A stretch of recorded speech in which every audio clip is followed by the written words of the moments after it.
Good evening, ladies and gentlemen, and welcome to the 6 p.m. primetime newscast on Equinoxe Television, live in Douala, the nation's economic capital. I am Innocent as in the headlines. Over 2,000 persons killed, 530,000 displaced, and tens of thousands now seeking refuge in neighboring Nigeria. These are statistics published recently by the International Crisis Group. We shall be getting more in as much as gross human rights violations in Cameroon is concerned, notably in the two English-speaking regions of the country. And the Human Rights Watch is accusing the government of Cameroon of trying to curb reports on gross human rights abuses committed by its defense and security forces across Anglophone Cameroon. We'll equally be telling you how journalists in Cameroon today joined their counterparts across the world to commemorate the 2019 edition of World Press Freedom Day. We'll be looking at the activities of journalists in the conflict-hit Northwest region.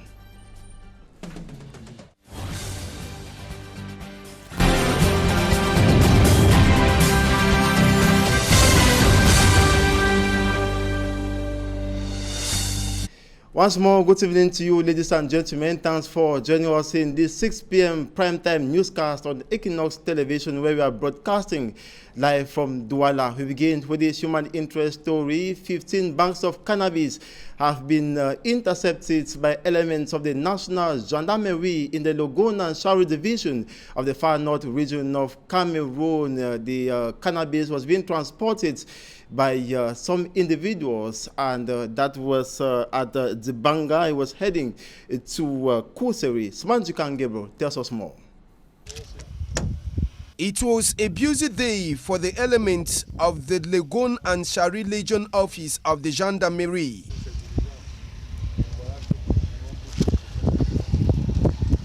This trailer that was destined to Kuseri from Gadwa transporting flour has been stopped by Colonel Boom, commander of the Gendarmerie Legion office of Logon and Shari. According to Commander Boom, the trailer that was heading to Kuseri was stopped at Dibanga, where the control point of the security forces was based. Unfortunately, at the time of the control, the driver and the car aide of the trailer escaped before the security forces could realize. Meanwhile, a little private car that was also escorting the trailer with 4 passengers saw all its occupants escaping, but abandoning the car documents inside the vehicle.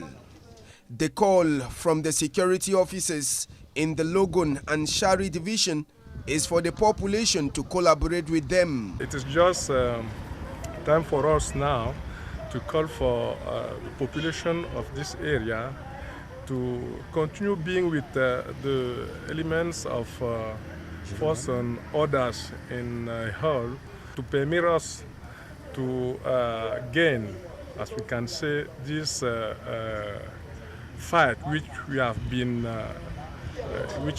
going on against these members of Boko Haram. Totally, 15 bags of Indian herbs weighing more than 30 kilograms were seized and deposited at the Kuseri court as investigations continue to track down the occupants from the 2 vehicles. The international organization Human Rights Watch is accusing the government of Cameroon of trying to curb reports on gross human rights violations committed by its defense and security forces in the northwest and southwest regions of the country. This as government officials have tried all possible means to stop its researcher from entering into Cameroon and to carry out her research in the 2 English-speaking regions of Cameroon. They equally hold the government of Cameroon accountable for equally trying to paint the country black from the eyes of the international community. More in this report. The international organization Human Rights Watch holds government of Cameroon responsible for the attempts to curb reports of gross abuses committed by security forces in the northwest and southwest regions of the country, hosting English speakers. This as a researcher of Human Rights Watch was restricted from entering into Cameroon April 12, 2019. Philippe Bolopion, Deputy Global Advocacy Director at Human Rights Watch, says the government of Cameroon is doing everything it can to keep the world in the dark about its ongoing abuses in the English-speaking regions of the nation. It says this will not work.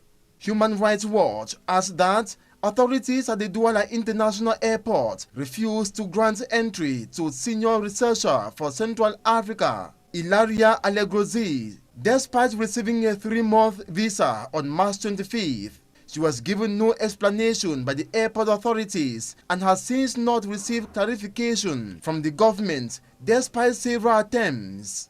Allegrozi explains in her visa application that she plans to travel to the Anglophone regions of Cameroon to conduct research for Human Rights Watch on abuses perpetrated by both government and armed separatist forces, as well as the impact of the crisis on people with disabilities. Human Rights Watch recently published a report accusing members of Cameroon Defense and Security Forces for carrying out an attack in Melouf, Bui division of the Northwest region, that left at least 4 persons dead. The government of Cameroon has, however, denied the report, insisting it was unaware of any of such attacks in Melouf.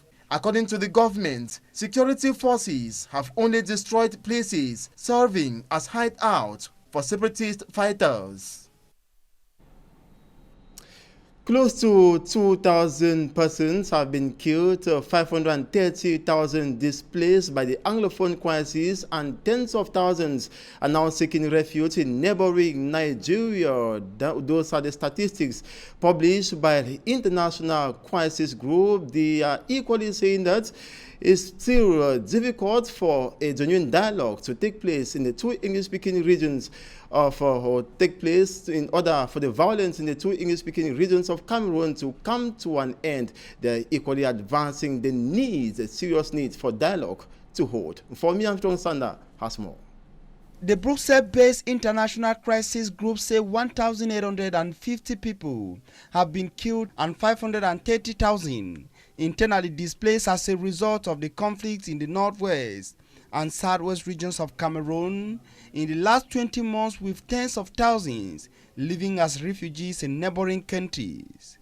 Blaming what they qualify as deadlock for the escalating conflict, International Crisis Group says separatists have remained fixed on their stance for outright independence, while the government wrongly believes it can win a quick military victory. The non-governmental organizations say moderate and federalists who enjoy majority support are unfortunately unable to organize, partly because of separatists calling for talks to hammer out practical details of independence in the presence of international mediators, while the government refuses to discuss the form of state or reform of institutions. On the nature of the conflict, the non-governmental organizations say the crisis mutated into an armed conflict at the end of 2017, and today 7 armed militias are currently in positions of strength in most rural areas in the northwest and southwest.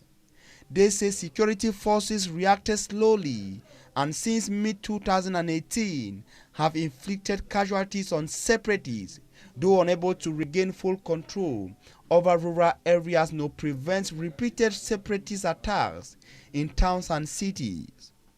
International Crisis Group regretted that initiatives to promote dialogue like the Anglophone General Conference have met with opposition from the government and some separatists, even though majority of Anglophones support it. The NGO called on the government and separatists to shift from their positions, at least to agree on federalism or autonomous regions. To any of the parties refusing to make concessions or dialogue, International Crisis Group call on Europeans and Americans to sanction government leaders, senior military officials and separatists who continue to obstruct dialogue. They propose sanctions like travel bans, asset freeze and prosecutions through the International Criminal Court on such officials, and possible financial rewards to officials who accept to make concessions. International crisis groups say dialogue between governments, federalists and separatists should take place out of Cameroon in the presence of international actors, most preferably the United States of America, Switzerland, the Vatican, the United Nations, the European Union, especially France, Germany and the United Kingdom, as well as the African Union. The Minister of Territorial Administration, Paul Atanganji, has met with the visiting United Nations High Commissioner of Human Rights, Veronica Michelle Bachelet. She was received at the minister's cabinet. Both parties discussed the security situation in Cameroon, stressing on the respect of human rights, especially in the northwest and southwest regions of the country. Veronica Michelle Bachelet will equally meet with other government officials and civil society actors for an appraisal of the human rights situation in Cameroon. But most importantly, she is expected to press on with a request for Cameroonian authorities to allow an independent team access the Anglophone regions to investigate allegations of human rights violations. Several international non-governmental organizations have accused Cameroon soldiers of human rights violations as the conflicts in the two English-speaking regions continue to escalate. The government on several occasions has denied such allegations, and the Minister of Territorial Administration recently accused these international non-governmental organizations of faking the number of internally displaced persons so as to raise funds for what he describes as their selfish interest. Samedi prochain, avec de the visiting United Nations High Commission that's in Cameroon, she is Veronica Michelle Bachelet. She was speaking to our reporters in Yaoundé. Haven't finished yet the visit. We'll continue with more meetings with different governmental officials who are representing different sectors that are important on the peace and security, development and human rights situations in Cameroon. We're discussing the different issues with each of them, and we're looking forward to understand better the situation in Cameroon and in general, but also, of course, as it's of concern always of my office, it's on human rights. So this statue is a lady bearing a water vessel. The generous curve of her body epitomizes feminine generosity, which is one of the essential qualities of women in the African tradition. Moreover, she symptomizes and symbolizes a source of wisdom. This mother, with a positive look, is providing water, which is itself is life and is equally transmitting the fundamental values of life to her children, the family, and humanity as a whole.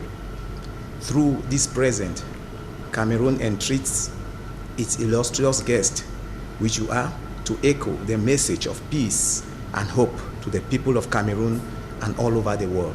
Very important, the role of women, and we have been working with the Minister of Gender Equality how we can promote even more women in Africa with the generosity but also the capacity to be in many places taking decisions. And I thank you, Mr. Minister, for the meeting. We have been discussing about many of the challenges that your country is facing and how the UN and our office can contribute on those challenges to support them, your efforts. And now the Archbishop Abraham Kome in Bafang is now the new president of the National Episcopal Conference. He was elected today. He takes over from Archbishop Samuel Kleda, who is now an outgoing president of the National Episcopal Conference. As you can watch in the images, that is the new national president of the Episcopal Conference of Cameroon, Bishop Abraham Kome of Bafang, that was during the 44th plenary session that is ongoing in the nation's political capital and to end tomorrow. And we equally tell you how the bishops of the National Episcopal Conference have advanced dialogue as a way out of the Anglophone crisis. They are, however, complaining that the head of state, Paul Biya, and other government officials have not granted them a room to hear or receive or have their own point of views in as much as the Anglophone crisis is concerned. More in this report. It is at Centre Jean 23 d'Envolier, Yaoundé, that bishops of Cameroon meet for activities of the 44th Plenary Assembly. Archbishop Samuel Kleda of the Douala Archdiocese and outgoing president of the National Episcopal Conference fumed at the fact that the head of state refused to receive them to have their views on the Anglophone crisis. To the bishops, they have on several occasions called on actors of the crisis in the northwest and southwest regions to take appropriate action. They have even formed a team of bishops and have never been collapsed. Appeals to be received by government authorities end up as archives, as even the President of the Republic has never attended to them. Bishops are questioning about the undersides of the close to 3 years old crisis, which has displaced thousands in Nigeria, landed many in the forest as their homes have been razed. These men of God demand government authorities, separatists and Cameroonians to think about the thousands of children in the 2 English-speaking regions who have been unable to go to school for about 3 years today. Calls for dialogue, the religious mentioned, have continuously been rejected, not signaling a possible return of peace. Still at the Plenary Assembly of Bishops, it was also mentioned that the prevailing situation in the country frightens Cameroonians. His Lordship Samuel Kleda asked all to make Cameroon a country before the crisis and not Cameroon after the crisis. Une autre rencontre que les évêques organisent aussi. Upon taking the floor, the Apostolic Nuncio of the Vatican to Cameroon and Equatorial Guinea expressed the belief that only dialogue can end the Anglophone crisis. Just dialogue, Archbishop Julien Murat adds, can make Cameroon grow and bear fruit in God. For this dialogue must have a franchise.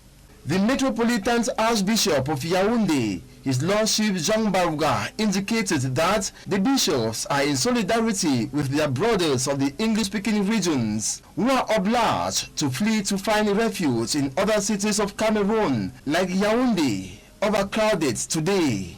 Hope is nursed through relentless prayers by the bishops of Cameroon for dialogue to be truly given a chance for the return of peace in Cameroon, particularly in Anglophone Cameroon.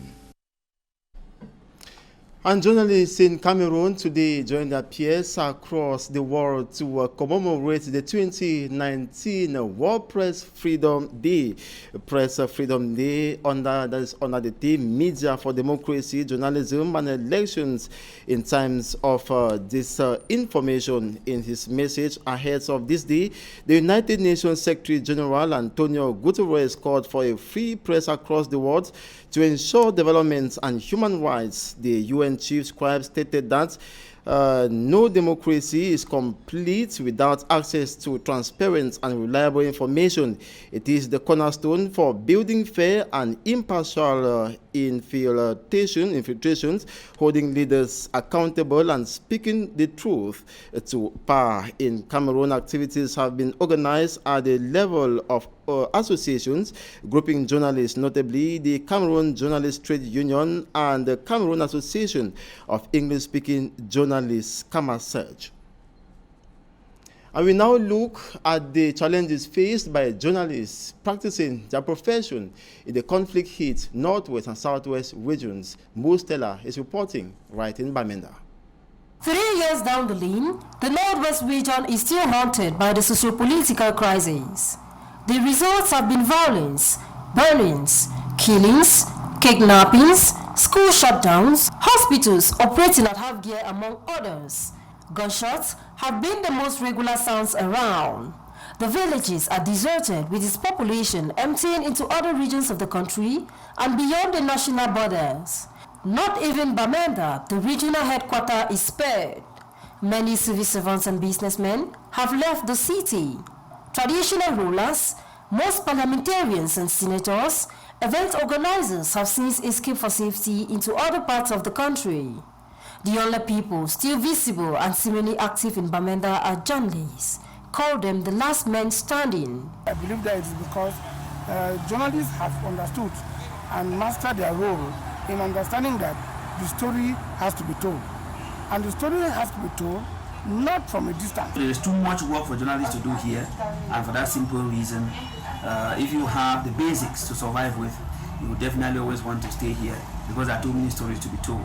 The humanitarian needs increase by the day, displacements increase by the day, the touching of houses and all of that all increase by the day, and so you need to be here to tell the story. Well, what is here on the ground is the quest for news. Though the scope of coverage has been reduced, you know, we have 7 divisions in the Northwest region, and for now I think we cover I say less than one because we are just reduced to Bamenda.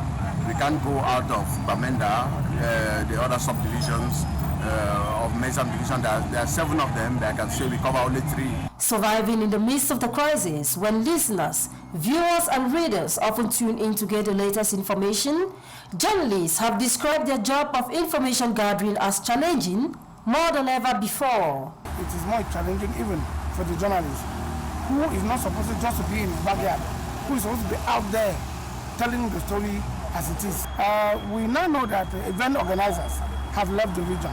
We know that not even government events are pre-announced. We know that news sources are indeed in short supply. The issue of credibility is at stake, attributions are absent, and mobility is a major difficulty for journalists. At a time when no one, not even the journalist, is safe, journalists must serve their audiences. You have to now create local groups that you trust, create friends on the ground that you can rely on if you must cover up to 50% of the region. Because anybody without those opportunities will cover less than 20% because we'll only be walking around the city center here. As journalists braving the odds in the 2 English-speaking regions of the country, join their counterparts nationwide and beyond to commemorate World Press Freedom Day on May 3rd, journalists are called upon to expand their reporting skills. That's it for this first part of the newscast. Up next is Talking Points.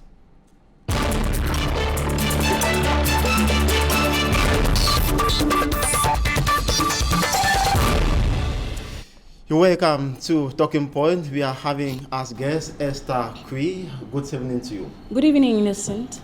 You are a public relations officer of the National Association of English-Speaking Journalists, Kamasech, Douala chapter. Yes, I am. And today is World Press Freedom Day. Can we say we are celebrating or commemorating press freedom in Cameroon? I think the idea of celebrating is not really to say that we are happy. It's not really to say that we are free, but it's just to rather go back to the drawing board, look at how far we've gone since last year's celebration, the improvements, the shortcomings, and also to look into our rights and responsibilities, if we met our rights and if our responsibilities, if we met our responsibilities and if our rights had been respected throughout this year. And I must say that if we want to look at those statistics, we might not have any reason to celebrate. But we came out today to let the public know, to let the government know, to let people know that despite the challenges we face as journalists, we still have hope, and we are still pressing on with the sole objective of informing our public. And we have this recurrent government crackdown. As you can notice, over 12 English-speaking journalists and other journalists maybe working with different media organizations are currently in detention, maybe because they report about the Anglophone crisis and other political issues stepping on government toes. Do you think it is appropriate for government to interfere by not respecting the 1996 Constitution? I think, Innocent, in my humble opinion and what we hold in Kamasech Douala, we believe that government cracking down on the press, it's merely for the reason that they won't want the press to relay information that they consider sacred to the state.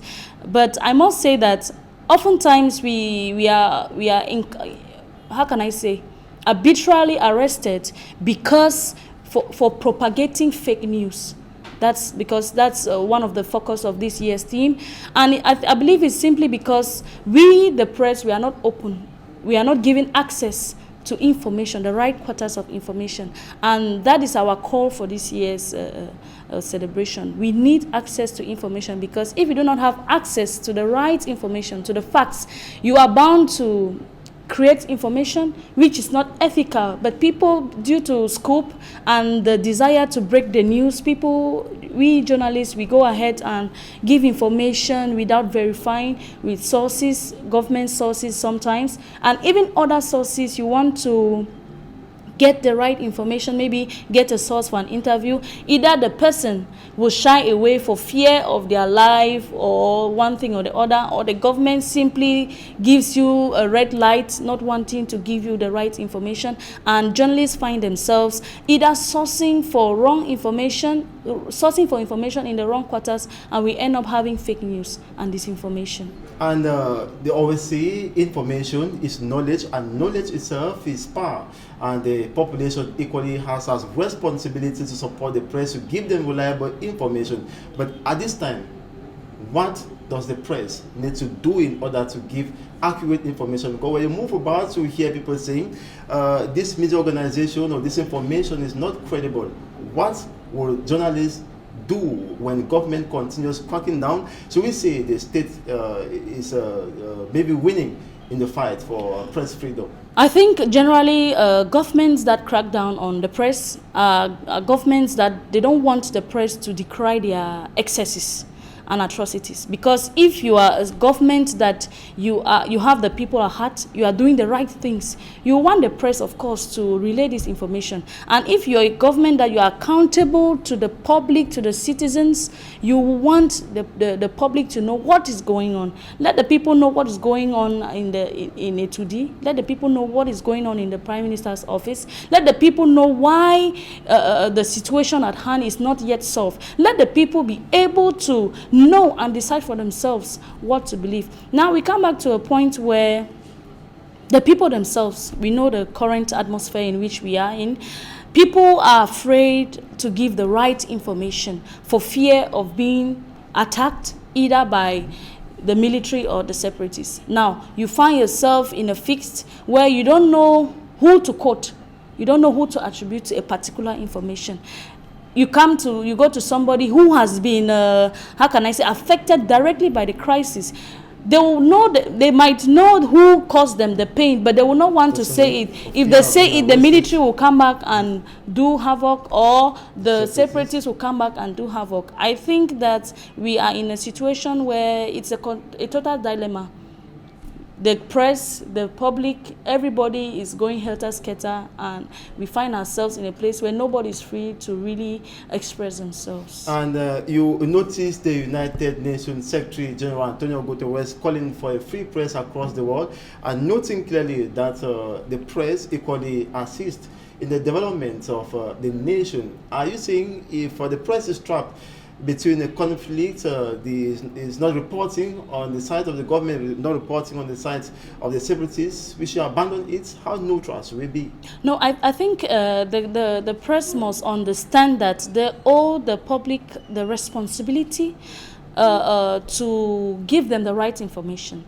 Now, concerning our visit, we had a visit to the governor of Littoral. We had to visit him to kickstart our activities marking the World Press Freedom Day. One thing we picked from our meeting is that he told us categorically, that's the governor of the Littoral region, that we should not work for anyone. We should not work we should not work against any party, but we should work with. It means that if I have a scoop and I need a clarification on the source, on that information, I need to be able to talk to, if it's a government official, a government source, or the other side, not sitting on my own and giving information which is not correct. And just in some few words, what do you call for during this Press Freedom Day? Well, we are calling for journalists and to practice the ethics of the profession and shy away from disinformation, and also calling on the government to create access for the press to be indeed free in Cameroon. Thanks so much, Esther P, for coming. My pleasure. I recall it's Esther Phil who's been our guest this evening for the primetime newscast on Equinoxe Television. She's equally public relations officer of CAMAS-HD, that's the National Association of English-Speaking Journalists for the Douala chapter. That's it for the 6 p.m. primetime newscast on Equinoxe Television. Do have a splendid evening.